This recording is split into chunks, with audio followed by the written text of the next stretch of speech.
Hi all, welcome. It's so good to have you all here. We're giving a few minutes for people to connect, for audios to sync up.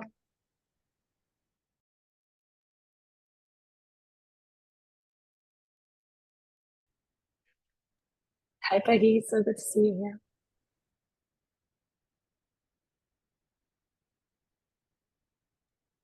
Please feel free to drop your name in the chat, to post your organization.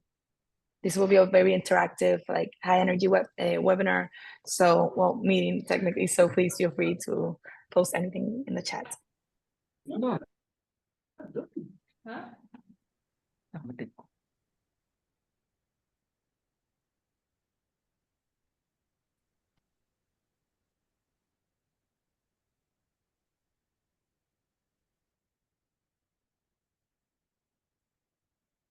Hi all. Hello Marlene.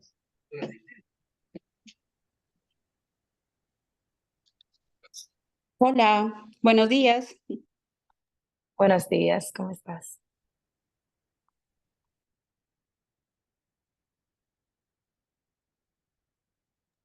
Estamos admitiendo a las personas para que tengan un espacio para conectarse, para simplemente adaptarse. Bonjour.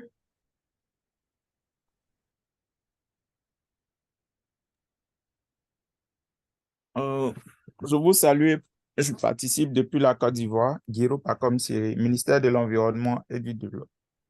Ministère de l'Environnement, du Développement durable et de la transition écologique. À bientôt. Merci beaucoup.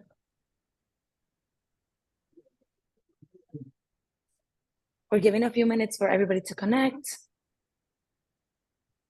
We'll be starting with interpretation details in 1 minute, if that sounds okay for all. Please feel free to drop any information in the chat, your organization, where you're from.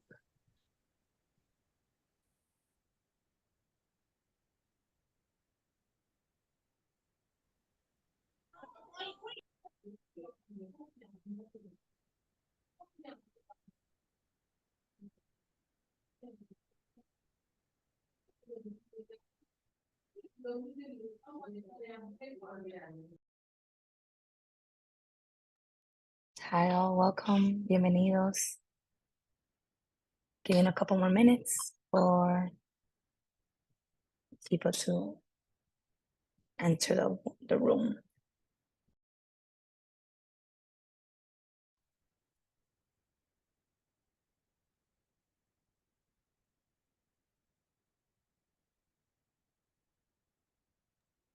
I think with that, we can jump into interpretation as the last people come in and as more people come into the room.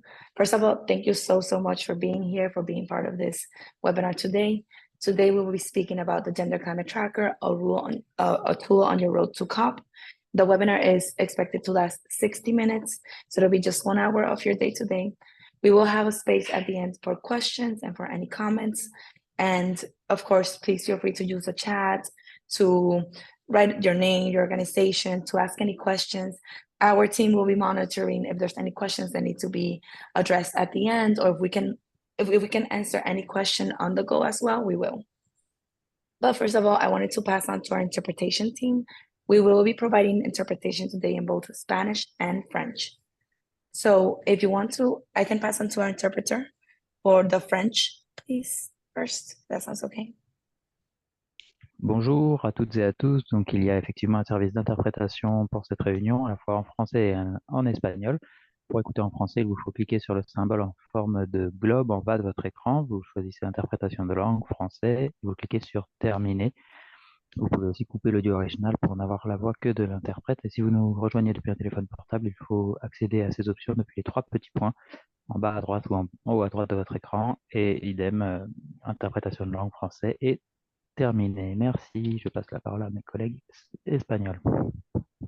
Muchas gracias. Buenos días a todos. Para activar la interpretación, en estos momentos, por favor, vean abajo, hay un icono que dice interpretación de idiomas y opriman allí en ese botón y pueden escoger entre inglés, español y francés. Si ustedes están conectándose de un teléfono móvil, hay 3 puntos abajo que dice More, M-O-R-E.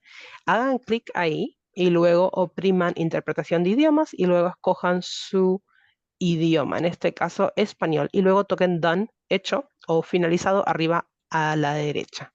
Si tienen algún inconveniente, déjenos saber por el chat. Thank you. Over to you. Muchísimas gracias, Flavia y Simón. With that, we will jump directly. Give me one sec. With that, we will jump directly into the webinar. The first thing we wanted to do was dedicate 1 minute to downloading the GCT app.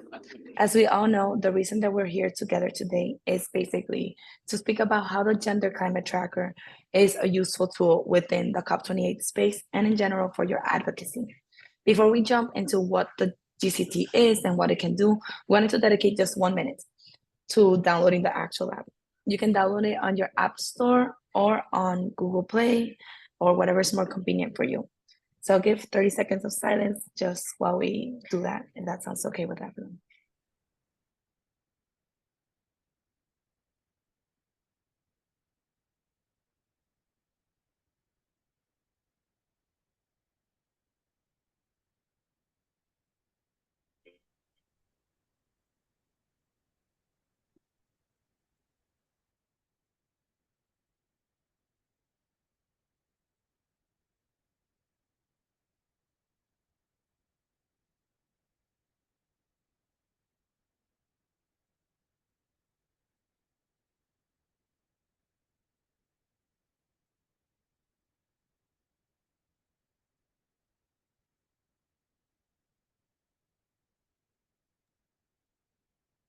Thank you so much.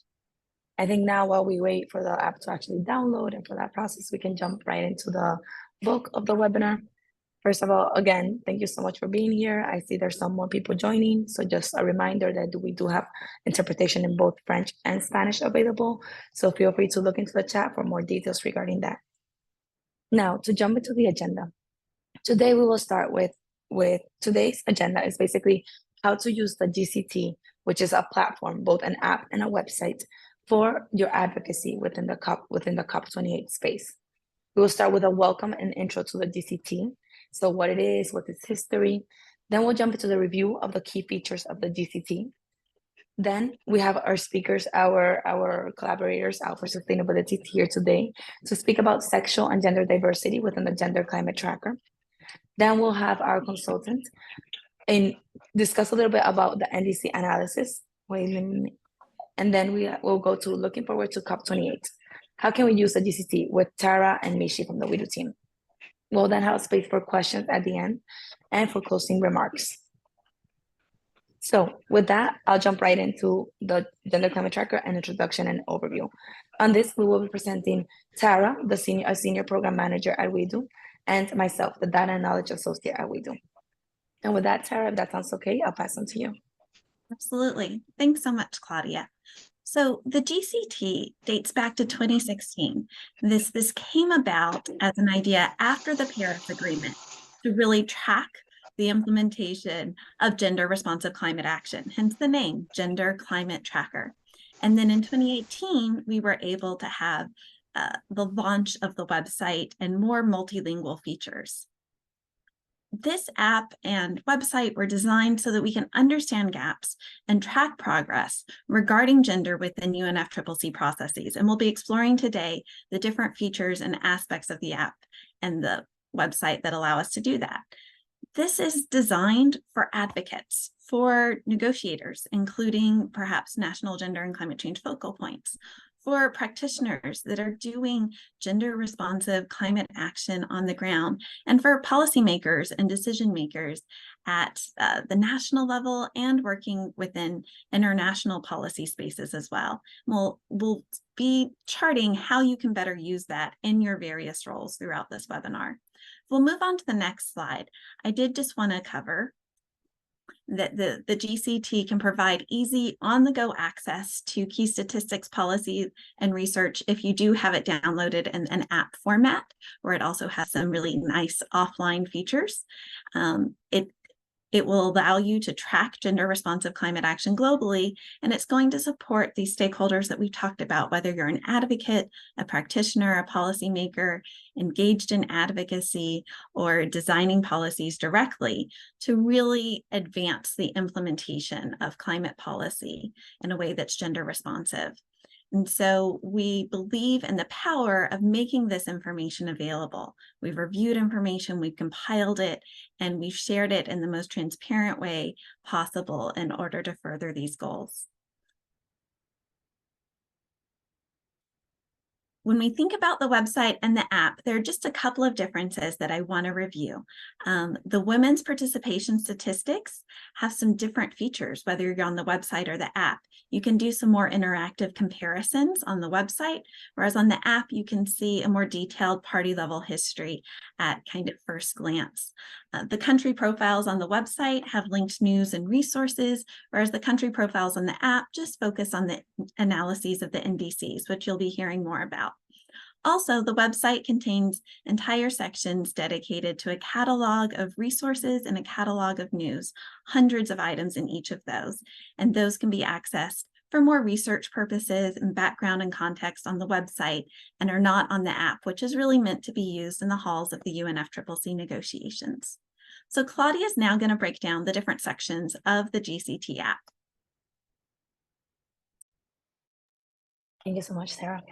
Just to clarify, I did see a question in the chat. To download the app, you use the Gender Climate Tracker, like the full name of the app. So what are the basic GCT sections? The GCT section has 4 key components, 5 if you divide news and resources. The first one is gender mandates. The gender mandates allows you to see all UNFCCC decisions that contain a reference to gender. We will be adding new sections on the IPCC, the CBD, and the CCD. So it'll be basically this very like a comprehensive section where you can see where gender has been referenced across all of these key decisions in the environmental policy landscape. Then we have participation statistics.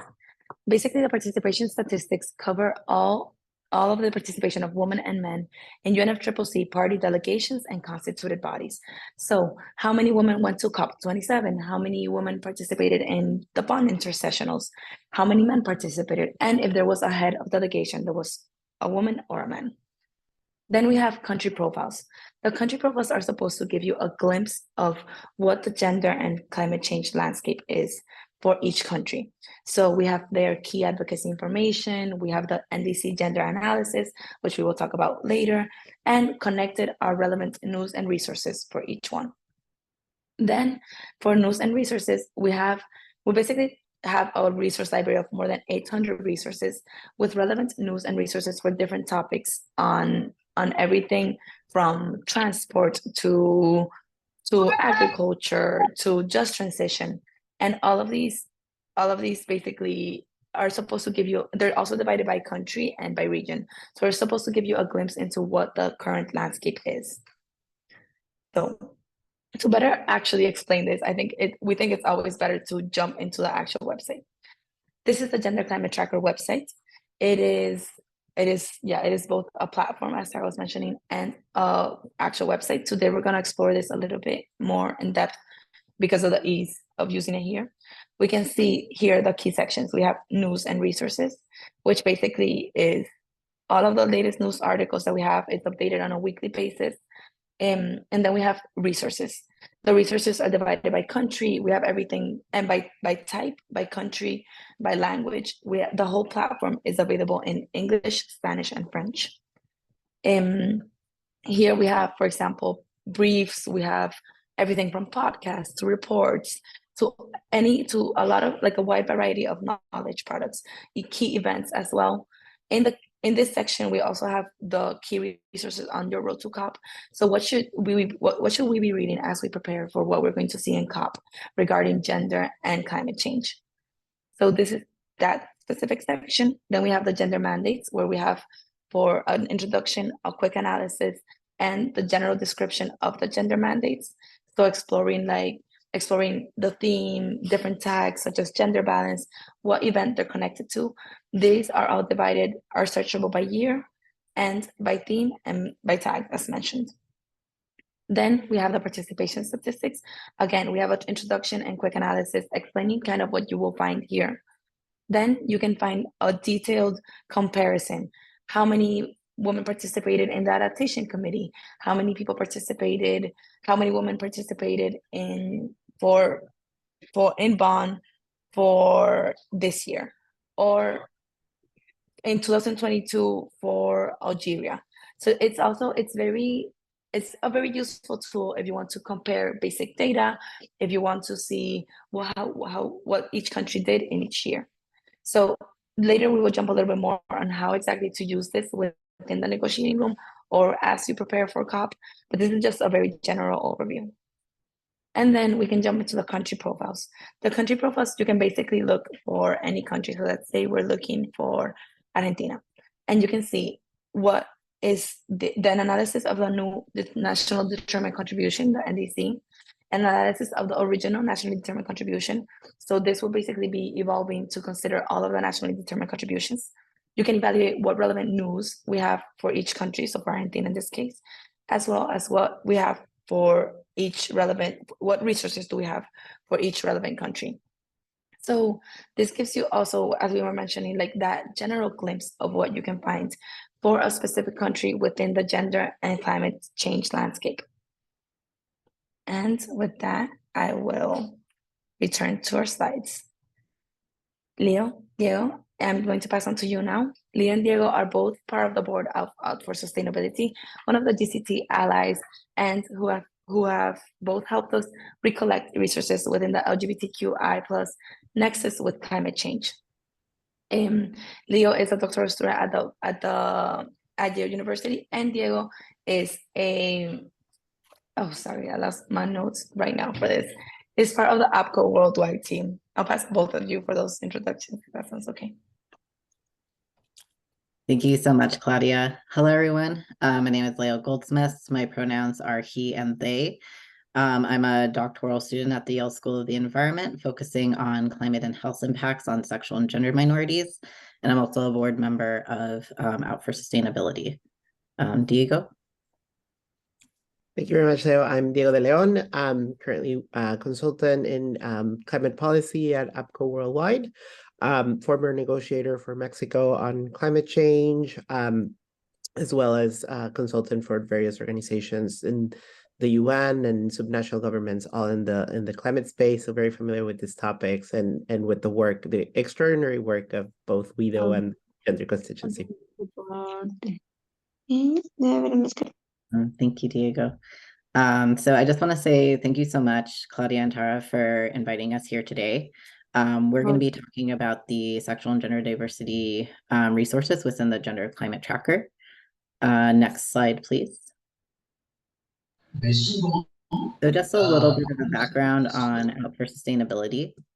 We are a national nonprofit that provides a platform for co-creating climate resilience and environmental justice by and for LGBTQIA+ communities.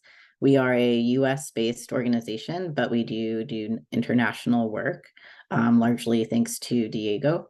Our board is made up of queer, transgender, and allied experts on climate and environmental impacts on LGBTQIA+ communities. We're one of the only organizations, if not the only organization in the United States that focuses on these topics. And so some of our current and previous activities include collaborative events with the Federal Emergency Management Agency and the Department of Homeland Security on emergency management for LGBTQI+ communities.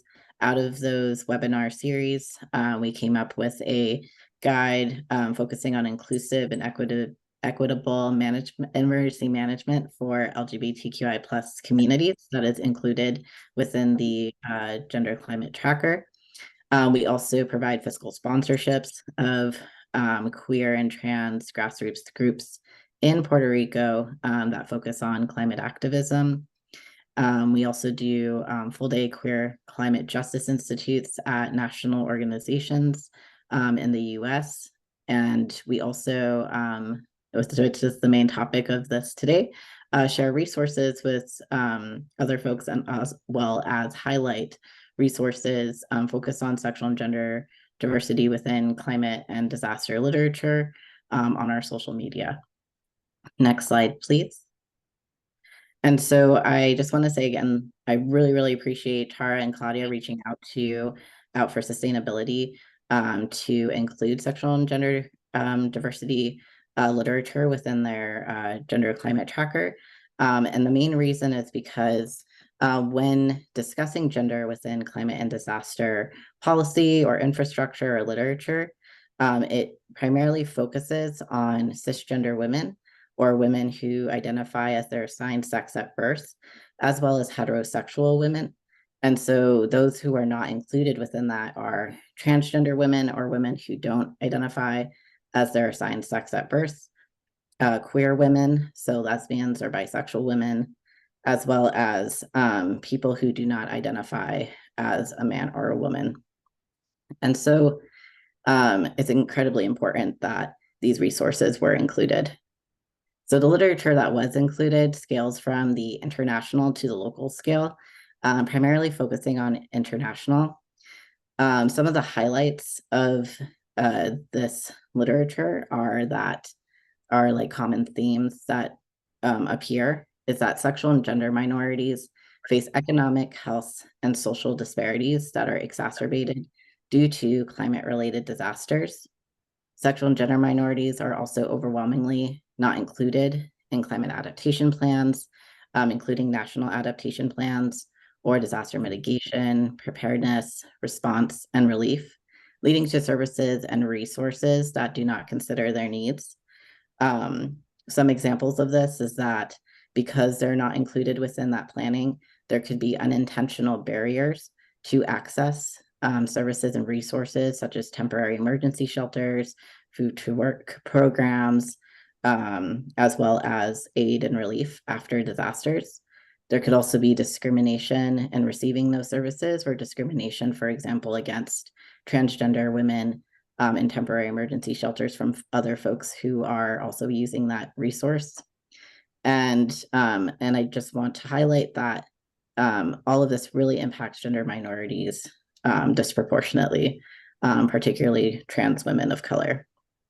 And so just to give a little bit of a tutorial, although I don't have it shown here, but I can walk you through how to actually access those resources. So if you open up the Gender Climate Tracker and you click on resources, oh, thank you so much, Claudia. You'll be able to filter by topic. And then if you just go down to LGBTQIA+/queer, and then click filter, you'll be able to find all of these resources.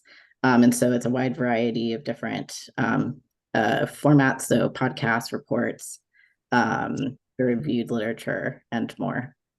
And so with that, I will pass it on over to my colleague, Diego. Perfect. Thank you so much, Leo. And I'm going to use the remaining minutes first to thank again WEDO for this incredible opportunity and for all the support we've received, but also to talk a little bit more about the international resources that we've also been able to develop. So huge shout out to the GCT, because a lot of the information that we use to prepare the most recent submissions that we've presented to the UNFCCC Secretariat in the framework of the Global Stocktake was thanks to the resources available from the GCT. So currently, and then once we completed and submitted the submissions, we share them again with WEDO, so they could be incorporated back into the tracker and be part of the resources available for organizations that are also interested in looking at this in applying it towards directly to the negotiations. So the first one I would like to highlight is the submission on technical inputs. This one was predominantly based on desk research using the resources that we already had available, including the FEMA guide that was developed by Leo and the team from Out for Sustainability, And then, based on substantial feedback that we got from various experts, we were able to develop a second submission that was much more comprehensive. This one on the views for the output of the global stocktake. And we were able to use additional resources. We also launched an international survey. One of the biggest recommendations that we got was that most of the research that we had was US centered. So we needed to expand a little bit our sources and find, even if it was anecdotal data, internationally. So we were able to capture that data and incorporate it into the second submission. Both are available in the tracker, and we're very happy and to see that for the synthesis report that came out on the beginning of October, there were three specific references. One of them being a specific recommendation, and that we want to share with this group on how can we move forward from the research to the action. Some lessons that we've learned along the way when working on these topics has been that there's a general lack of peer-reviewed data. Most of the information available is anecdotal, which is equally valuable, but still needs to be better systematized. Most of the literature out there is based on North America, particularly the US. There are some cases on international information, but most of it is related to disaster preparedness and response in general, not necessarily linked to climate change. And then of course, the GCT and ProQuest Gender are invaluable resources, and we look forward to working together to strengthening this. Expert reviews, fundamental, and of course this group is just having this workshop is already a huge step. And this is also something that the GCT, although focused on climate, it helps we recently did a submission for the International Negotiation Committee on Plastic, based again on resources that we also found on the GCT. So just to show that it's not only for the UNFCCC, but broader. And then the next slide, just really quick, just for your, if you can see, these are the three references that I mentioned that were included based on the recommendations that we were able to incorporate in the submission. The first one, the paragraph on the preamble paragraph, having a gender and human rights perspective, but an explicit mention to the LGBTQ+ community. The lack of participation in climate decision-making by our community. And then the final, which is the recommendation, is, and we love how this got framed, but talking about the needs, but also the experiences of the LGBTQ+ community in the aftermath of climate disaster. So what are the lessons learned based on queer resilience that can help also strengthen matters of climate adaptation, resilience, and loss and damage. So with that, I'll pass it back to Claudia. Sorry, I know we took a little bit more time, but really appreciate about this time, and we're happy to engage with questions. We'll write our emails later so we can also keep in touch. Thank you so much, Diego. I love that intervention, so we really appreciate you taking the time. No worries at all there. And just to segue quickly into that, one of the key things about the GCT, it is that it's an interactive platform. So we do strongly advocate that individuals send in their resources to establish collaborations, to see how we can best really profile what is out there from different parts of the world. We do try to focus on the global south because of, as you were mentioning as well, like there is a lack of resources specifically from the global south and less funding towards those. So we're always trying to profile resources that are from countries with less produced resources. And one of the ways we do that is through the specific component in the GCT, Become a Gender Climate Tracker. So we can jump quickly into the website and see here in the News and Resources Center, you can go to Become a GCT and just include here details on what is your resource, upload the file, give us key information. This form is very simple and should take less than 3 minutes to complete.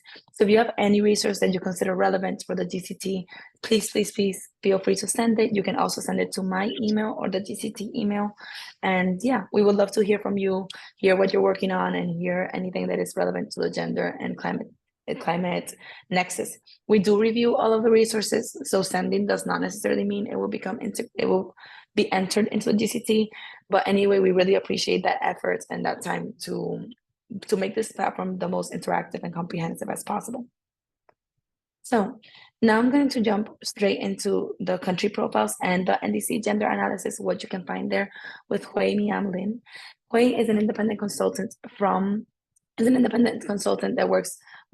that focuses on climate change, gender, and climate finance, and is also part of the Women and Gender constituency.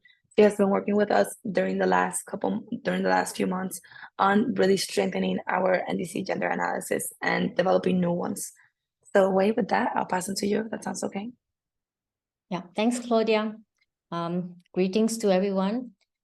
I want to just mention that the NDC analysis is comprising of these components for each NDC: relevant context, process for developing NDC, description of monitoring or implementation mechanism, summary of gender references, and means of implementation and additional concepts. Means of implementation and additional concepts are two new components which will be included in the country profile NDC analysis in due time soon. Yeah. So I'm sure WEDO will update you on that when it's uploaded. So it'll be exciting to look at means of implementation, which will cover the financial, technology, and capacity needs of each country needed to implement their specific NDCs. And additional concepts will be mainly concepts that are substantial and related with WGC's work or other women's groups' work. For example, just transition, SRHR, sexual and reproductive health and rights, and then health and public health and those kind of additional concepts. So yep, I look forward to that, and I hope others will look forward to that as well. So the next thing I will share about the NDC analysis is I'll be sharing the 3 latest update NDC analysis based on 3 countries, that is Cambodia. Do you want to go into the website, Claudia? Yeah, so, okay, country profile, this is where you go into, and then you choose the country, type Cambodia, and it will give you the available analysis. So we are looking at the updated NDC. Cambodia is a least developed country, and it is in a process of transitioning to an upper middle income nation by the middle of this century.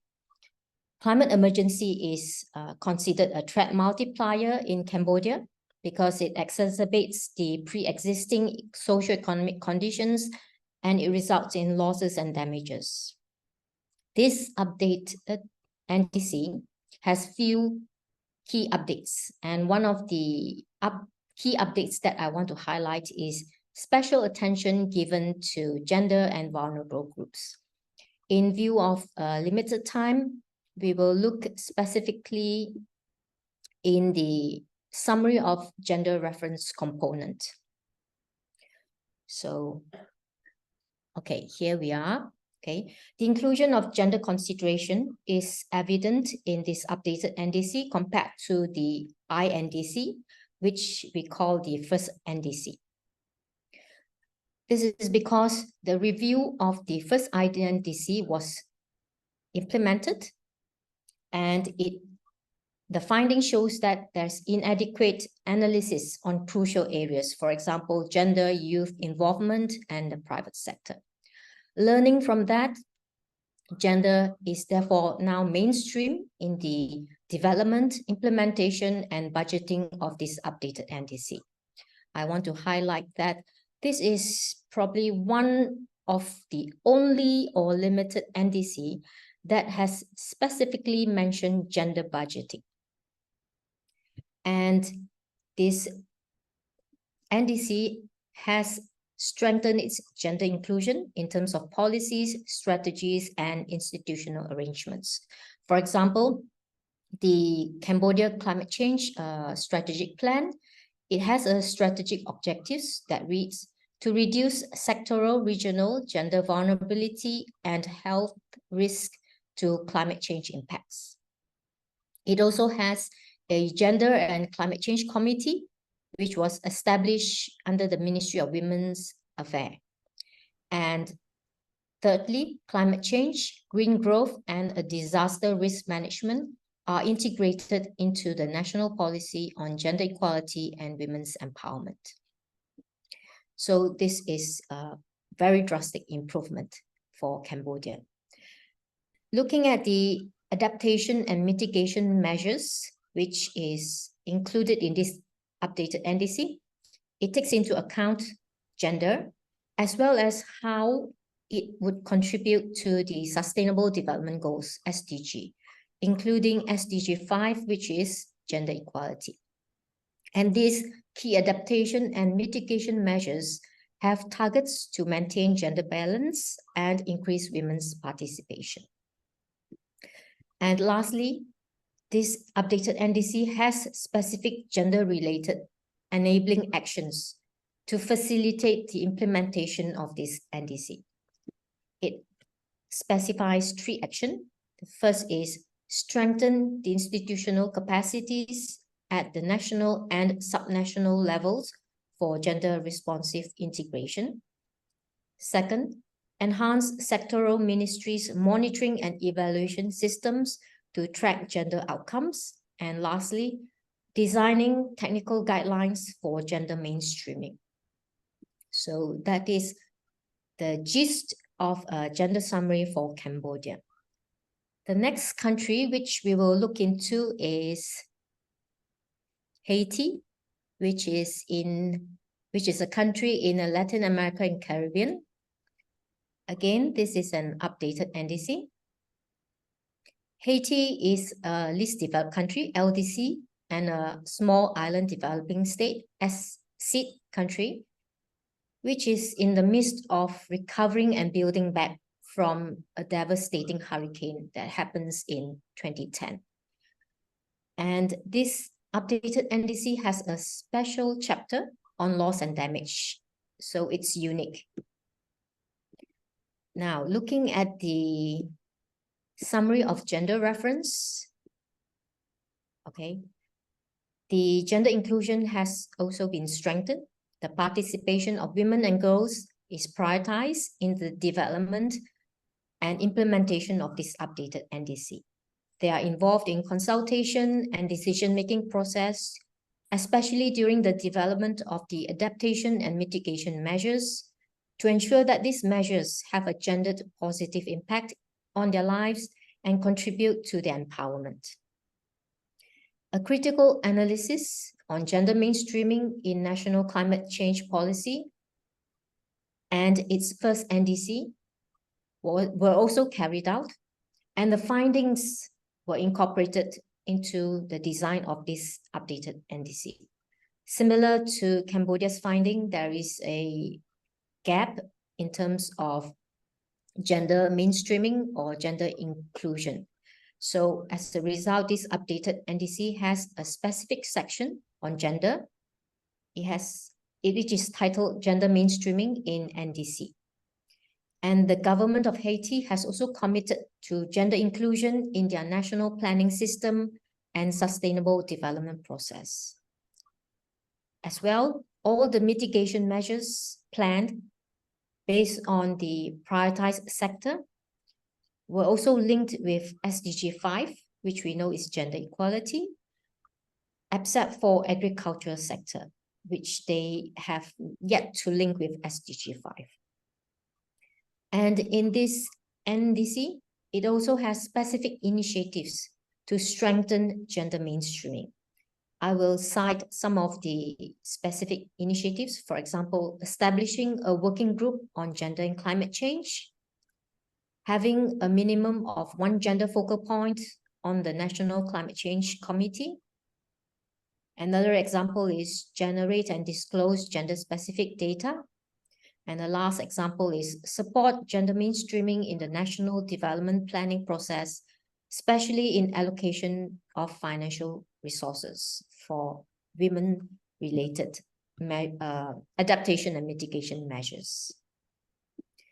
That's all for Haiti. And lastly, Côte d'Ivoire, which is a country in Africa. Côte d'Ivoire is an agrarian country in West Africa. Climate change has negatively impacting this country's agriculture productivity and food security.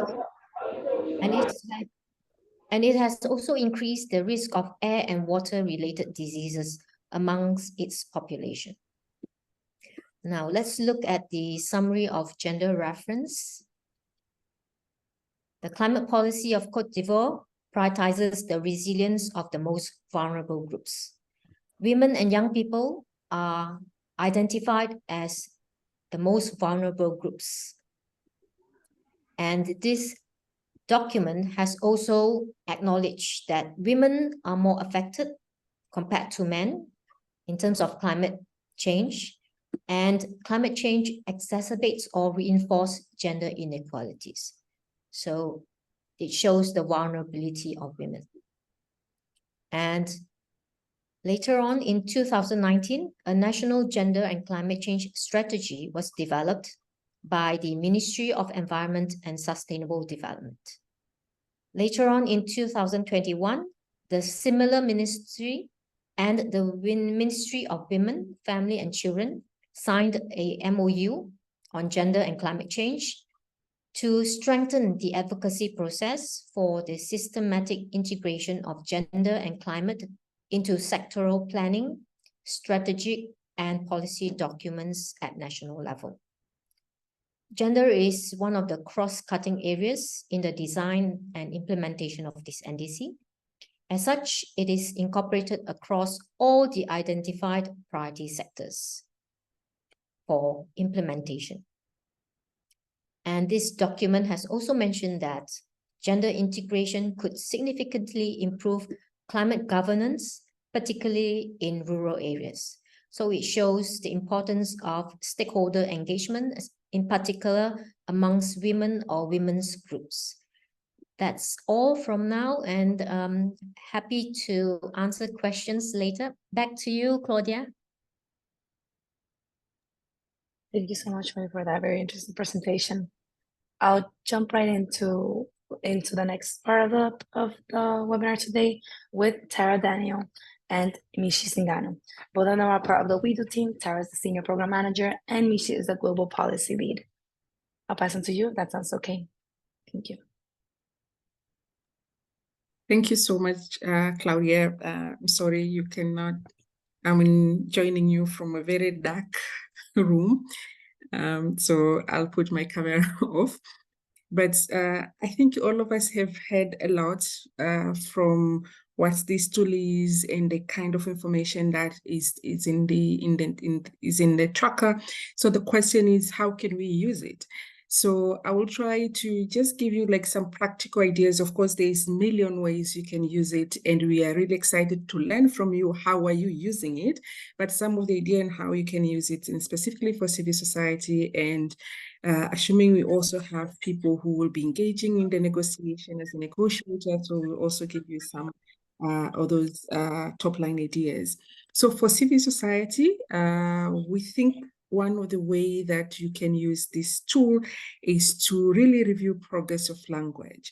So over the years, as the COP make decision, the language progress. So for example, if you go on the theme and you look on adaptation, you can get references of adaptation in different decision on adaptation, and you can really assess whether the language has progressed or regressed based on how the decision has been made and how the language has been referenced.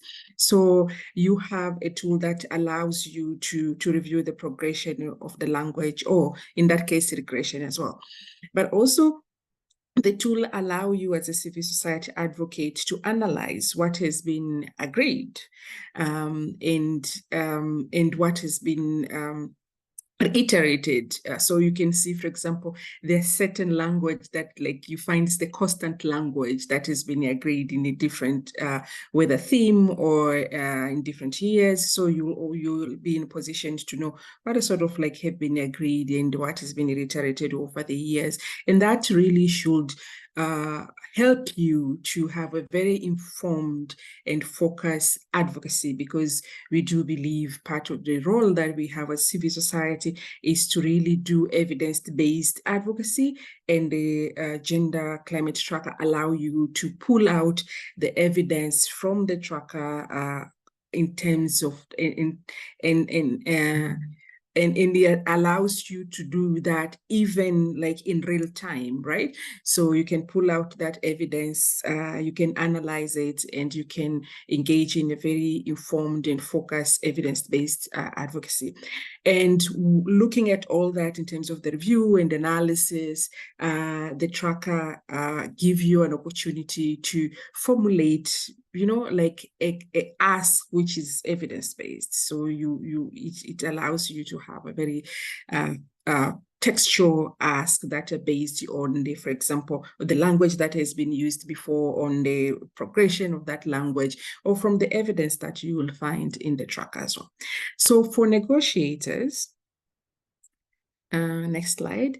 For the negotiators, we do hope the tool will do mostly the same thing, allow you to review the language, to give you an opportunity to analyze what has been agreed, but also to help you to have a very informed coordination. And this especially because we do know most of our negotiators are negotiating within the bloc. So having the information that you need allow you to bridge that coordination gap, but also reaching out to other negotiating bloc. And again, it allows you to have a very practical or proposal, textual proposal to, you know, put on the table and enhance the quality of negotiation, but also, you know, like getting consensus among the team. And I think the last slide before I pass it to Tara is again is there you can as a negotiator you can cross-check the text across different thematic area, and Claudia have done a good job of navigating you, and we cannot overemphasize of you downloading the app, but also you have references in the app, and these references can be based in the year. So for example, as a negotiator, you might need to find the gender decisions or gender reference decision that happened, for example, in 2020. So the app allows you to track based on the year, or based on the tag, or based on the theme. You might be in a gender negotiation or in adaptation negotiation, but you are really looking on the gender text. So you can go what has been decided in the gender negotiation to bring it in an adaptation negotiation, and vice versa. Or you're in adaptation negotiation and you want to push a language on gender and finance, so you can go to the finance decision or references on gender and bring it. So it really allows you to build those references and support your intervention in real time. So with that, I'll pass it to Tara to just show us some additional ways in which we can use the tracker. Thanks so much, Mishi. So Mishi was exploring the gender mandates, and I want to talk briefly about the women's participation statistics, because if you're a civil society advocate, you have this information that comes directly from the final list of participants. So it's sex disaggregated data in terms of the number of men and women that have made up the party delegation to every UNFCCC meeting back to 2008. So this is really useful when you are asking about or advocating for your country's commitment to gender balance. And you can as well talk about what's happened even within the most recent year, what COP27 looked like, what SB 58 looked like. You might notice, as we have, there are often differences between the composition of delegations at intersessionals and at COPs. And so having this information can help you be a more informed and compelling and very hopefully powerful advocate for gender balance and for consideration of the delegation composition to really include and prioritize women. And as the latest update to the Gender Action Plan also specified, considering the inclusion, of course, of women that are grassroots women, Indigenous women, looking across the potential for really diversity and having a strengthened set of negotiators with a range of experiences that have been provided capacity, again, in alignment with the Gender Action Plan. If you are a negotiator, you can use the same information to really look at the history within your particular party. And you could also compare to other parties that might have similarities. So you could look at parties with similar delegation size and how they're doing on gender balance. You could look at parties that are within a similar region or where you might be aligned with some socioeconomic indicators so that you can really benchmark and see how you're doing and set a higher standard for yourself and a greater commitment to gender balance on your delegations. I also wanted to just go back to the country profiles, because even though we looked at them with Claudia at the beginning and then looked at them with Wei, to emphasize the types of information, particularly once we have more folks submitting resources as climate trackers themselves, the type of information that can really be useful. So this not only contains the analysis of your NDC, which is really a key piece. This is your contribution to the Paris Agreement. It also contains a link to that NDC, which I find very useful because the NDC registry is sometimes not the easiest to manage. So you can see the NDC itself as well as the analysis with the gender lens. You can see the news and resources that have been identified and submitted. That also includes, if you have a national adaptation plan, an analysis of that, which shows up under resources, so in a separate section than the NDC. Also, if your country has made any UNFCCC submissions related to gender, those are also going to show up under resources on that country profile. And you can see ultimately who is submitting resources, who the authors of these various publications are, who the authors of the news articles are, and what organizations are being cited within there to get a stronger picture of who's working in your country. And we hope that this becomes really a tool, ultimately a more robust profile that can help you track gender responsive climate action in your country. Given the time, instead of going back to the website now, we're going to go straight into questions. So Claudia is going to facilitate the questions, and then we'll have a few key takeaways before you leave. Claudia, over to you. Thank you so much. I can jump right into the key takeaways and then open up to questions just to make sure people can leave if they need to. So regarding key takeaways of today's webinar, first, know the data. The most effective advocacy is informed advocacy. As Mishi was saying, we can, when we have the actual information, we can actually hold parties accountable to their commitments. We can know what was said, when was it said, and how have we evolved, or in some cases devolved from that language or from those promises, from those commitments. On your road to COP, use the GCT to basically see what your country has committed to and what can we advocate for to make those commitments stronger or to make them actually executable. Then, understanding gender across multilateral agreements and policies. There will be new features in the GCT to allow us to enhance collaboration and strengthen gender responsive advocacy across multilateral agreements and policies. So please look forward to that. One thing that we don't have here that I did want to mention was based on Out for Sustainability's presentation. There are ways to make sure that there is sexual gender diversity within the UNFCCC, and part of that is making sure that the relevant literature has a focus and has a spotlight within those spaces. So that's something that I also wanted to highlight. And third, become a gender climate tracker. The GCT is a wonderful tool, but can be more comprehensive and more interactive as we receive more resources from all of the relevant key audiences, such as all of you today here. So in summary, by providing easy, on-the-go, and relevant information, the GCT serves as a key tool on your road to COP28. Now, with that, we want to leave some few minutes for questions at the end. So please feel free to raise your hand. We'll be moderating that, or please feel free to come off the silence and jump right in.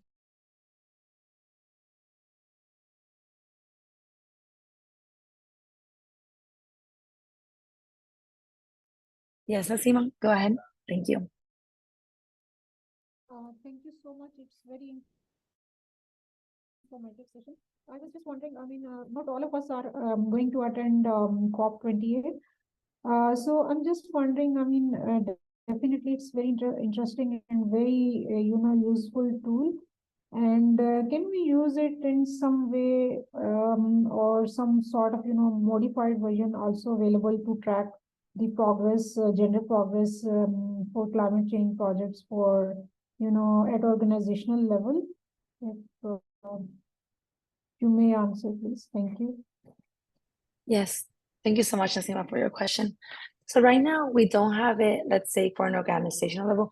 We do think that the GCT can be a useful tool, for example, to track if an organization has specific resources in the area, or if there's something at a country level or within, but it's more focused on the UNFCCC space, and will be more focused on the IPCC, CBD, and CCD in the future. But right now, it's more of an international space versus at an organizational, let's say, specific space. And with that, I'll pass on to Pak. Yes, please go ahead. Just adding to what Claudia has mentioned for Nazima's question, at organization level, perhaps what you can get from it is you have the NDC analysis, you also have the NAP information, and all these are actually national level and subnational level implementation programs or activities. And if your organization is involved in implementing any parts of the NDCs or part of the stakeholders involved in developing or monitoring or evaluating the activities or measures of the NDC, I think it is relevant for your organization as well. So it's flexible how you want to use those information, particularly if your organization is involved in the NDC at any level. Yeah. Hope that answers your question. Thanks. Thank you so much, Wei. That's a great input. Back home, we can pass on to you. D'accord. Mais merci bien. Je profite pour peut-être juste me représenter. Pas comme Guiraud, je suis expert genre et climat pour le compte du ministère en charge de l'environnement, précisément au programme national changement climatique en Côte d'Ivoire. En fait, tout à l'heure, je vous remercie pour, lors de la présentation, j'ai vu qu'au niveau de la Côte d'Ivoire, des choses ont été mentionnées. En ce qui concerne les questions genre, mais je voudrais préciser aussi que, ça me donne l'occasion de demander comment collaborer avec vous pour que nous puissions vous donner les informations factuelles sur le processus genre et climat en Côte d'Ivoire. Du moment où je fais partie de l'équipe qui facilite au niveau national l'intégration systématique des questions genre et climat. Donc, nous avons travaillé pour que les CDN dont monsieur a parlé tout à l'heure intègrent les questions genre. Nous avons travaillé pour que le PNA aussi intègre les questions genre. Nous avons travaillé pour que le document de politique nationale genre de la Côte d'Ivoire intègre les questions changement climatique. Et nous sommes en train d'aller vers l'institutionnalisation avec un arrêté interministériel pour instituer la plateforme nationale genre et changement climatique, qui est un cadre de collaboration multi-acteurs au niveau national, secteur privé, les ministères, les ONG, les médias, les universités, centres de recherche.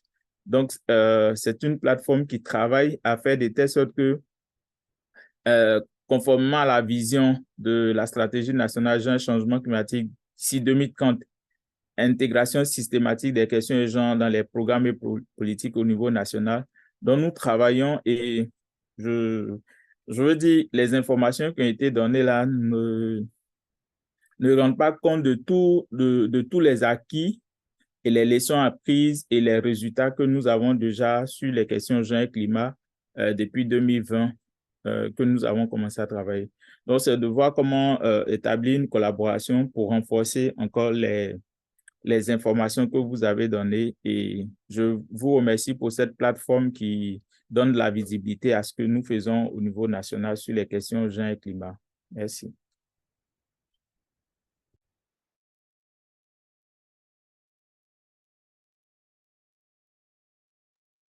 Thank you so much for coming in with that. I think that is an excellent point.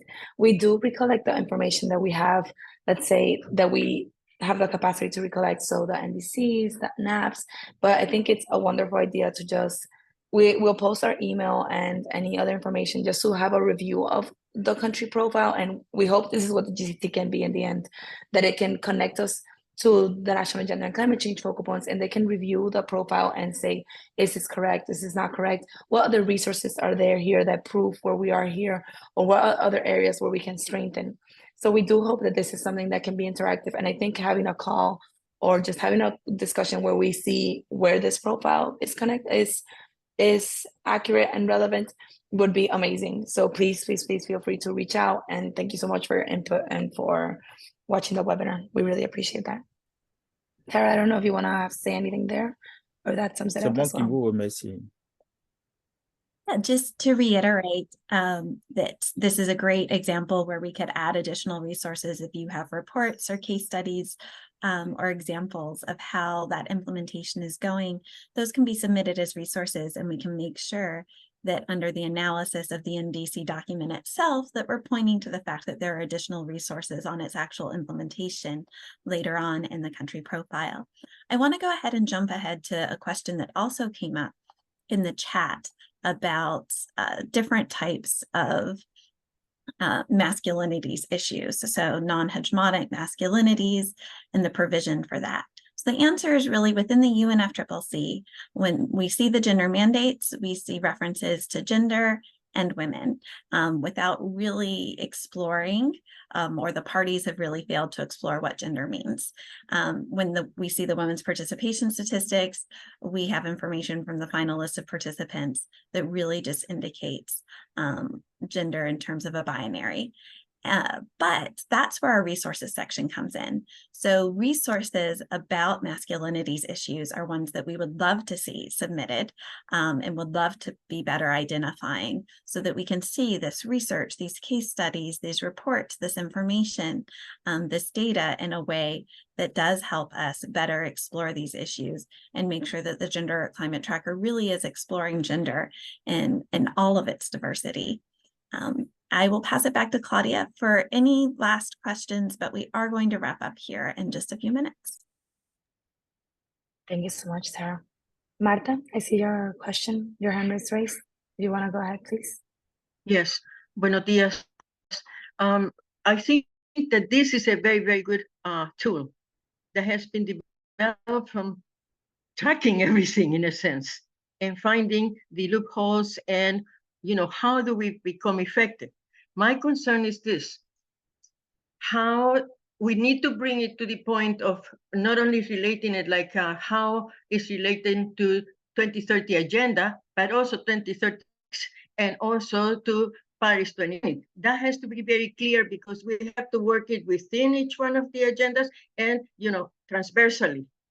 But the concern is this, we are learning a lot about what the so-called developing countries, because I don't like that expression, because I am not a developing country, even though that's how we are called. And I am not also as a small, the least developed countries either. This is very important, how we call people, because that's how we treat them. And so to me, this is very important. But the thing is, everything that the UN is supposed to be doing is about promoting and making sure that there is peace in the world. And so we need to address all this related to the wars, because while they are making wars, we are trying to do with the little thing that is left for us to carry out to solve the problem that the northern, the global north has created. And so unless we are going to talk truth with power, not to power, because what we're doing is figuring out how to talk truth to power. They are not the power. They have the power to maintain us where we are. And so to me, the peace and war issue must be addressed seriously, especially at this time, because I cannot sleep with what's going on in the world. I am ashamed. And I'm going to be 80 this coming Sunday. Thank you. Thank you so much, Marta. I think we definitely agree. Like it's a struggle to think about how to make this tool as practical and as useful as possible within a world that has so many things that are like so frustrating and overwhelming.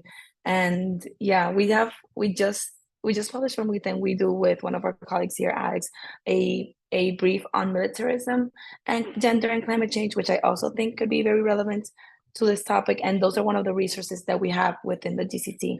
But we definitely think that we're always open to ideas on how to make this tool more useful for advocacy and strengthen that informed advocacy. And we think the GCT is something that could allow us to make those real changes in the long term, even though right now they seem like so overwhelming and so frustrating. So definitely, yeah, just relate to that feeling and yeah, thank you for your comment. Nicole, I see your hand up, and this will be the last question we will be receiving today.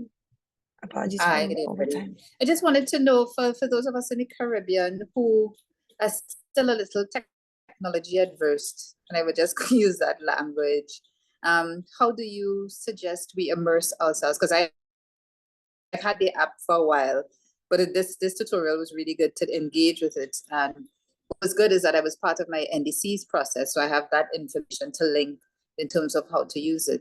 But any suggestions for NGOs, maybe completely change piece, but understand it from a perspective,